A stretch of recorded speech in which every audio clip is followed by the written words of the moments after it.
Good morning, everyone. How's everyone doing? I hope everyone's doing all right. I'm still grateful to be here with all of you on this beautiful Saturday.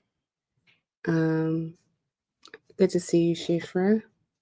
Live a little bit earlier than I thought I would be live, but I thought it would be really great to be present and have this conversation with all of you on digital erasure and what that means. So I'm going to take my time and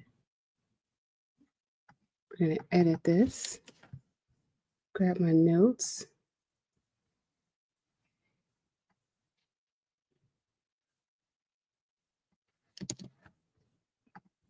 And I'll be sharing some articles in real time. So if you're on Substack, you won't see the articles, but if you're on Instagram and other platforms, you'll see it. So I want to talk about digital eraser. So tomorrow on Substack, our Substack article tomorrow is on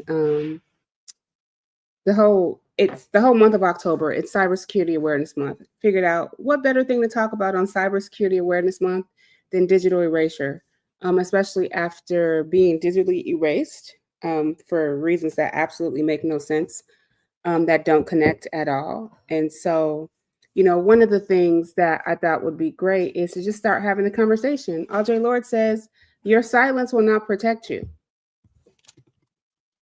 And let's read that together, actually, before we get started. I want to read a little bit about it because it's really, really an interesting thing to think about. And it really makes you think, it makes you consider, and it makes you wonder. So I want to pull that out so we can read that together and just have a good conversation this morning, because why not? So for those of you who don't know,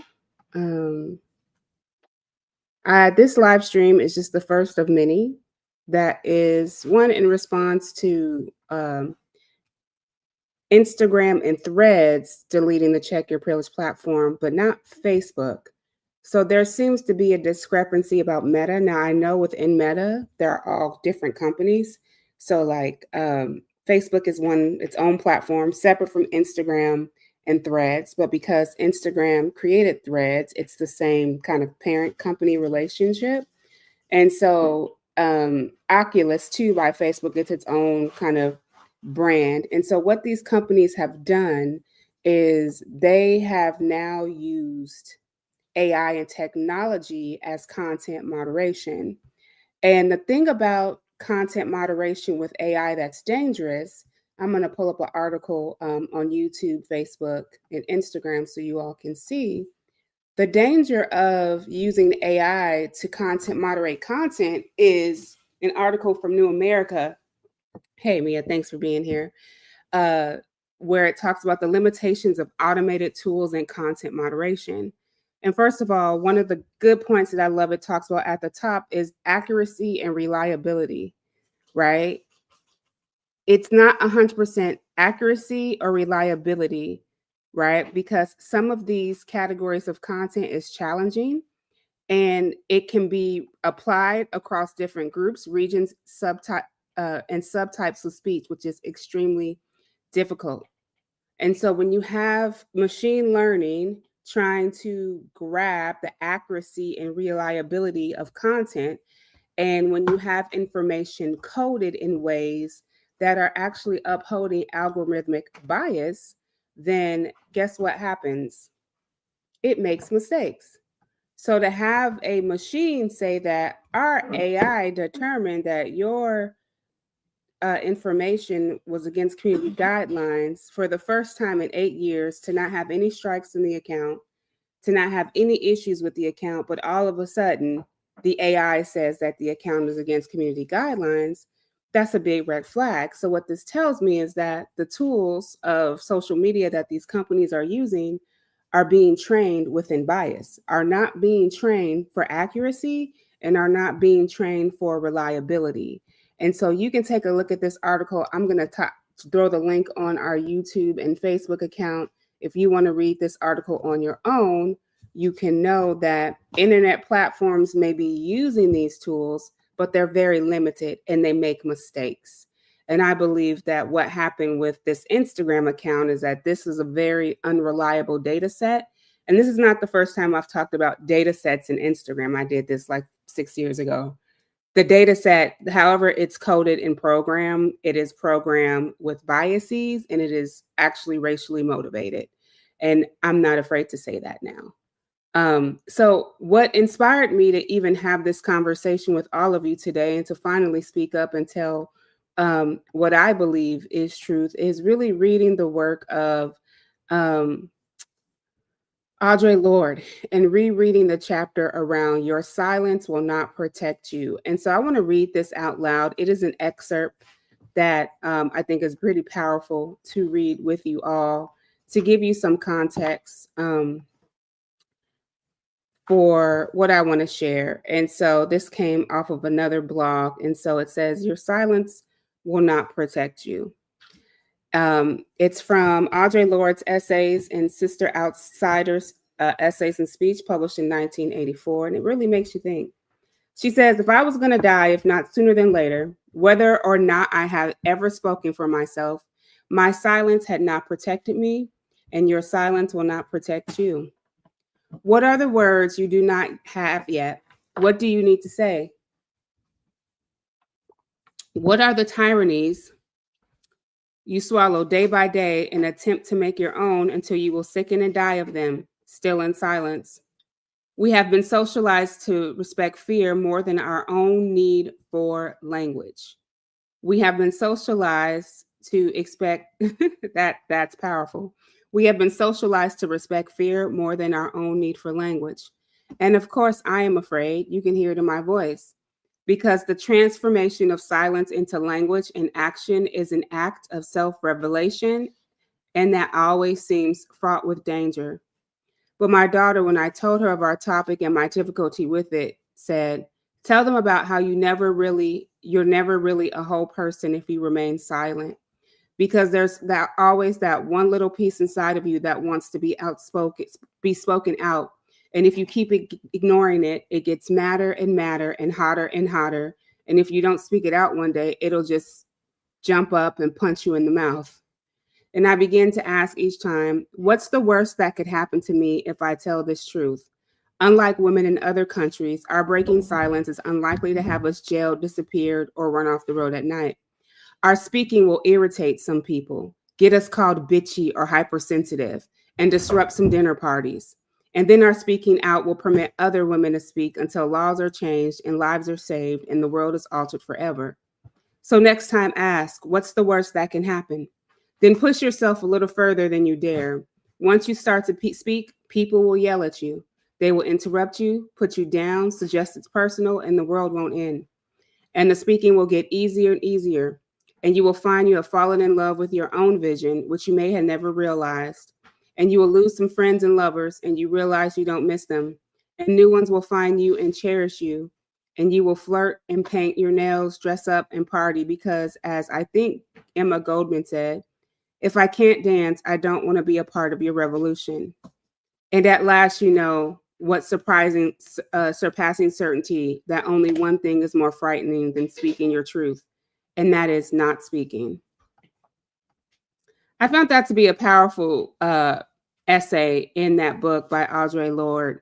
And I think it's really interesting if you think about the moments that we're living in right now, when in fact, many of us are speaking up and it seems as though our speaking up is not working and we go and we stay silent.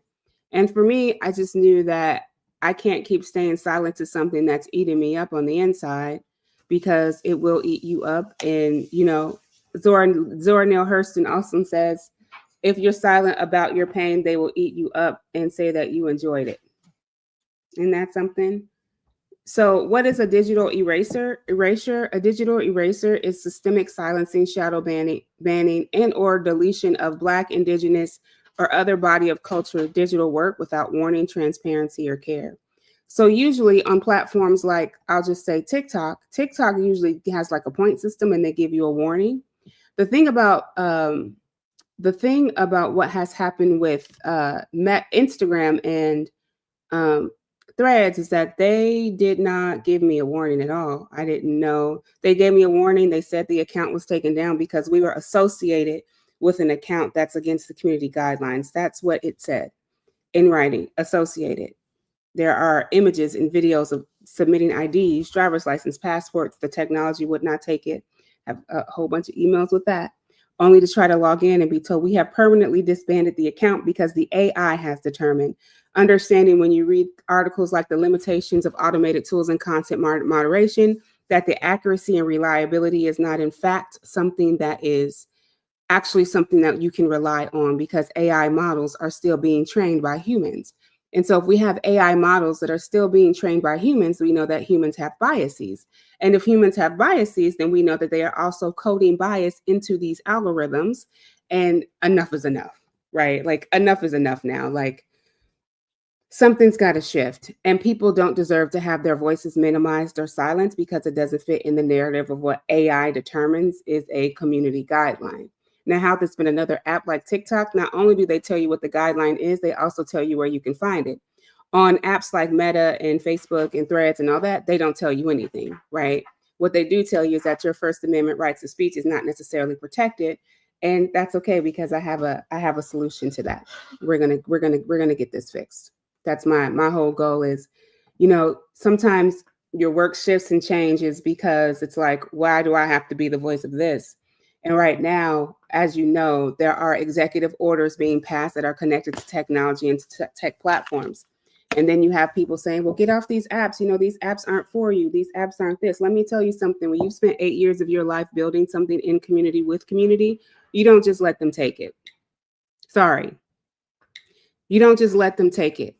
I could use my voice for this, that, and the other. And I'm using my voice for two most powerful things right now. One is about digital erasure and technology. And the other, you guys will find out next month, because I'm building a campaign for next month. And so one of the things that we all would tell each other is, well, just get off. Don't worry. It's not a big deal, or things happen for a reason. I want to tell you all one more thing, and I want to say this publicly. I don't want to hear another motherfucker tell me it's all, and I said it the way it needs to be said. I don't need to have nobody else to tell me everything happens for a reason. I have two choices. I can let my silence kill me and go do some spiritual bypassing, or I can feel my feelings, face them, and do something about them. I felt my feelings. I'm facing them in therapy, and now we're doing something about it. And my voice is gonna make a lot of people uncomfortable because it's time now. How many times have we told people since 2020 that these algorithms are oppressive? There's a whole book on the algorithms of oppression. Like literally the algorithm has to be coded by humans, right? So if these algorithms are coded by humans first, humans are the first to write the code. That tells me in my brain that I can still critically think, right? That somebody is coding something into these algorithms. And if the technology if it's not accurate and reliable, right? We know we can't trust it. But we spend more of our time on these apps infighting with each other about what we should be talking about, what should we be protesting, and really not seeing, like, even the AI is now starting to take away our right to free speech and our right to do the work that we love to do. And so we have a choice. We can let these algorithms win, or we can actually talk about them, because a lot of people don't know what they're doing with technology right now is incredibly dangerous. And we have a choice. We can fight with the technology, or we can fight with each other. And I don't want to fight with humans, because that doesn't do anything for me. So when I think about digital erasure, I think about the systemic silencing, shadow banning, and deletion of Black, and I'll say Indigenous-led work without warning, transparency, or care. So other platforms, they give you warnings, transparency, and care. These meta platforms do not do that. So why this happens? Algorithms are not neutral. They are trained on biased data. They code data sets. So if you code data sets and you say, if anything with the words check your privilege are written, you can actually code check your privilege to be flagged. And I personally believe that when that list came out by Donald Trump, which is really interesting that this happened, because Meta removed their third-party vetting software. Some of those keywords from the administration were put in the text. So an account called check your privilege probably is an automatic flag. because those keywords were inherently dangerous and were the beginning of our silencing. Community guidelines are often at the center of wealthy white men and their comfort. So community guidelines aren't written to protect anyone except for the data, except for the companies. The guidelines are to protect the companies, because now these companies have to figure out what to do with these millions of dollars of lawsuits that's coming against them for like social media addiction. And they've created all these tools now. It's really fascinating how this works. Platforms rely on AI, not in a human context, but especially in appeals. So, for example, when you appeal TikTok, for example, you can appeal it, the technology can respond, and then you can request a human being. That's probably going to change, because what we're seeing is that this country is now depending on AI for solutions, and the AI is based in bias. What is the historical connection to this? What's happening? Yo, this is just digital. It's just the same erasure that's happened historically for Black women and Black women's voices, right? Like you wouldn't know about Ida B. Wells if Ida B. Wells didn't write her own story, right? Ida B. Wells was participating in the suffragist movement and basically was erased out of the narrative of the story. Right. So how do we keep this story alive? As we keep talking about it, we don't hide it. We don't shame ourselves. We eventually do what we have to do to get the word out that this is what happens. Historically, Black women's voices are always erased. You see it in the women's rights movement. Second wave feminism was a whole hot mess. Second wave feminism was a co-option of Black feminist theory and beliefs, and that's why it is failing, because white women tried to take something that was not theirs to take, but something to learn from. So it's the whole system of algorithmic system of oppression, not just these platforms, because all of these platforms use the AI, all of these platforms use these systems, and all of these platforms use this level of coding. And there's a cost to being silenced, and that's something that a lot of people don't talk about, right? And that personal toll is like grief, loss of revenue, like broken trust, collective tolls as a community disconnected, and education interrupted. And like then you silence yourself. Like you silence yourself, you don't say anything, you don't speak up, you don't tell anybody, you just let it eat you up inside. You start thinking you're powerless, there's nothing you can do. Where do I go? Who cares? And then you have to remind yourself, well, if I care, that's enough. As long as I care, that's good enough. And so that's why, you know, when you look at the live from yesterday, and I'm talking about what was yesterday's live, y'all?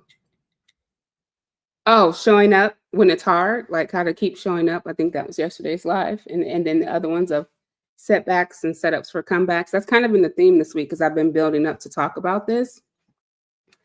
And when I read that Audre Lorde piece, like the full piece, I was like, oh, okay, I am allowing myself to silence myself. Thank you, Mama Bat. You can see the full replay on YouTube. I don't save them on the platforms anymore. And so, you know, when you think about how this all works, right? There's another great article on Black feminist mushings on algorithmic oppression from Layla Marie Hampton. She's a student at MIT.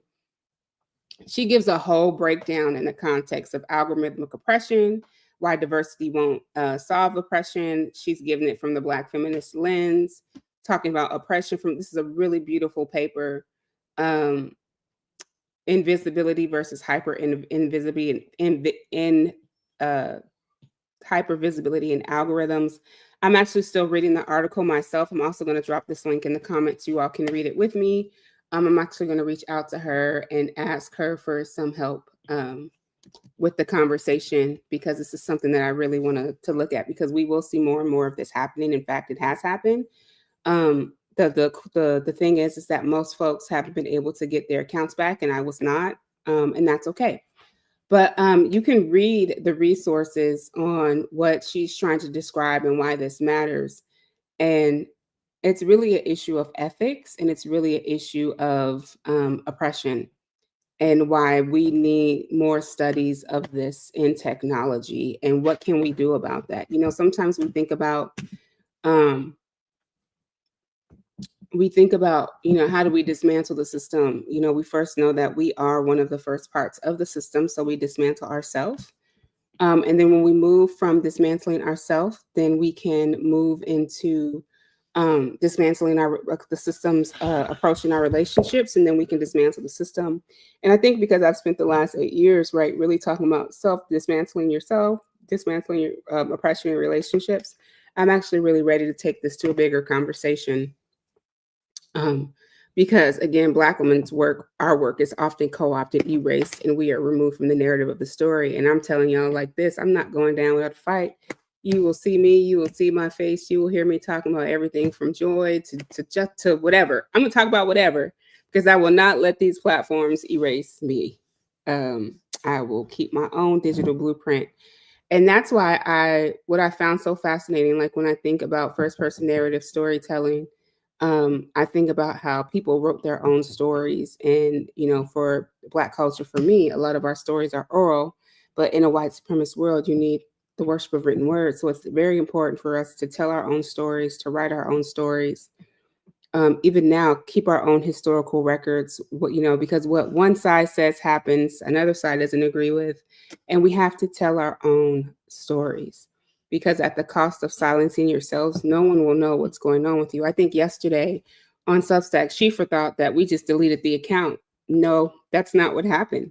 I thought we were just doing like a rebrand. No, this is not a rebrand. This is the same part of the same brand, just different approach, because as we know, the algorithm is biased. It's silencing our voices. We can't say certain things. So you kind of have to learn, even if you're on decentralized platforms. Here's the pattern. Platforms are decentralized probably for about the first 2 years. Big tech comes, buys them out.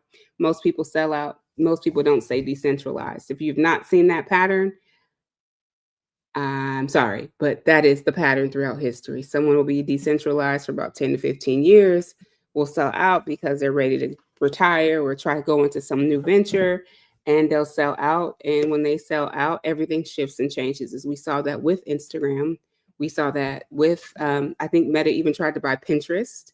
We've seen that with apps. Apps take over other apps to enforce their own ideologies and belief systems. And so, again, when these things happen, when you are robbed of your own humanity, you want to be silent.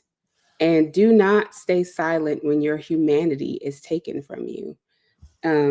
You can feel the feelings, but hopelessness breeds inactivity, as Bell Hooks said. And I've been really inactive. This is the last 30 days, it's the most active I've been in months. And that's because I was silent. Silence was eating me alive. So what can we do? So there are several things that we're doing on our end. We're making big technological adjustments for our collective, for our community. So one of the things that we're doing is we are shifting some things that I am talking to professionals about. We are moving away from content that we don't necessarily own. So working on our own secure platforms. We are working on downloading data and materials to, what are those things called? Like thumb drives, right? So taking things off of clouds and backing them actually up on, what are they? Hard drives, backing things up on hard drives. We are really moving away from third-party platforms when it comes to how we communicate. We used to have a lot of subgroups on WhatsApp. We swapped WhatsApp for Signal. Also found out about something called Proton Mail. I believe that's what it's called. So we have a crew of tech buffs that are helping us volunteer in their time to figure out what to do with this big shift in tech. It's really cool to even have Substack. Substack is amazing, right? But eventually that's going to be we got to figure out these technologies, because history has shown us these apps start one way, and 10 to 15 years down the road, they're a totally different app. So be mindful. So it's, for us, it's like rebuilding, reclaiming, resisting, and restoration. And so what that looks like again is, like relaunching, shifting what data looks like for us. It's moving to secure platforms and owning our voice. It's naming the harm over and over again. It's like we just have to keep telling them, like, hey, this is what you did. This is what your AI did. It's not okay. Even if you got to tell them every day, you keep telling them, you keep telling them, and you keep telling them every day. Um, and then how you restore yourself when things like this happen. You've learned skills to protect your nervous system, or even you might have to do EMDR therapy or brain spotting or parts work because there or movement work. There's so much that you have to do. Like you have a choice, right? Like this is one thing you can learn from the survivors around Mr. The Epstein list is they're not quiet. They're not quiet. They're not quiet. And if you don't learn anything from people who have been in struggle, who have been oppressed, you don't stay quiet to your pain. Because again, Zora Neale Hurston said, if you're silent about your pain, they'll kill you and they'll say you enjoyed it. And so tomorrow on Substack, I wrote an article tomorrow on this same topic.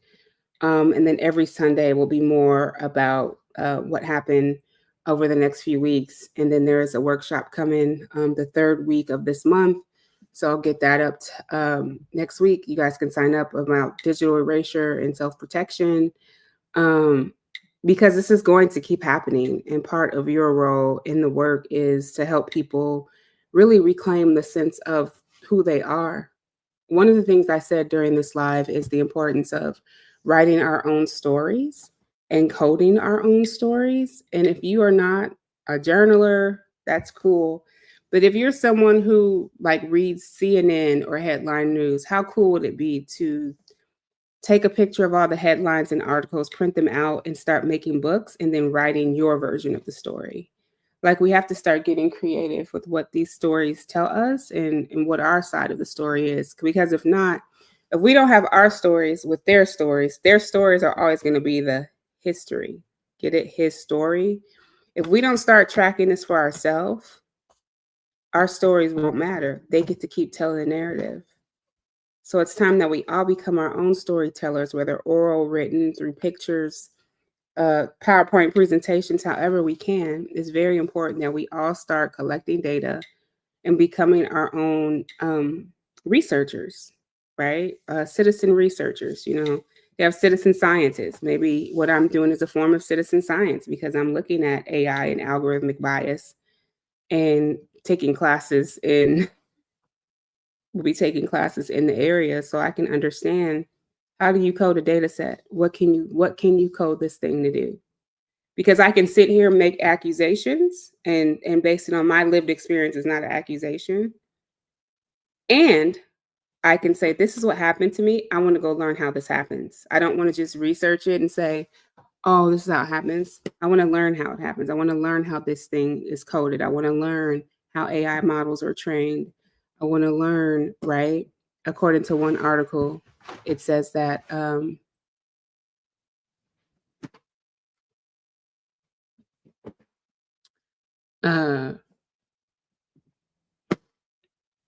it's not just a diversity thing. You know what I mean? This is deeper than diversity. It's not like, oh, let's put more Black people on our AI teams and we'll figure it out. This problem is bigger than this. So that's what I want to talk to you guys about. I just wanted to remind you all that we have to start keeping our own stories and telling our own stories. You can join our email list. You can share this replay or this live stream with people that you know or care about. And that's pretty much all I have today, really, is just welcome to Cybersecurity Awareness Month. And let's really think about what algorithmic oppression looks like and what erasure looks like. Sometimes, if you're not careful, accepting erasure means you erase yourself. Don't do that. Trust me. And so, yeah, we have to become our own archivists. Absolutely. Schiffer said, I saw a post, I think, on IG about a woman who taped all TV reports every night now, and it's a treasure archive that proves the history they try to deny and revise. Absolutely. Yeah, there was a woman who recorded everything for about 50 years, and they're trying to get a hold of those tapes. Definitely feels like a sci-fi movie. So if everyone became an archivist, wow, wouldn't that be wonderful? Archiving your story and then archiving what you're living through right now.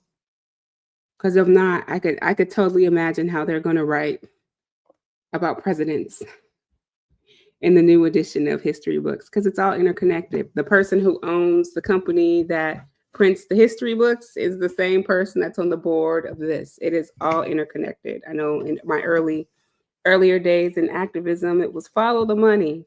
Where follow the money, right? And you follow the money and you look at history always as a teacher, you can easily see where things go awry, and you can easily see um where the money trail comes from and who's funding what. So thank y'all for tuning in today. I appreciate you sticking around for this live. I'll be back tomorrow afternoon, and super grateful to be live with y'all. And until I see y'all tomorrow, keep living into your work. Peace.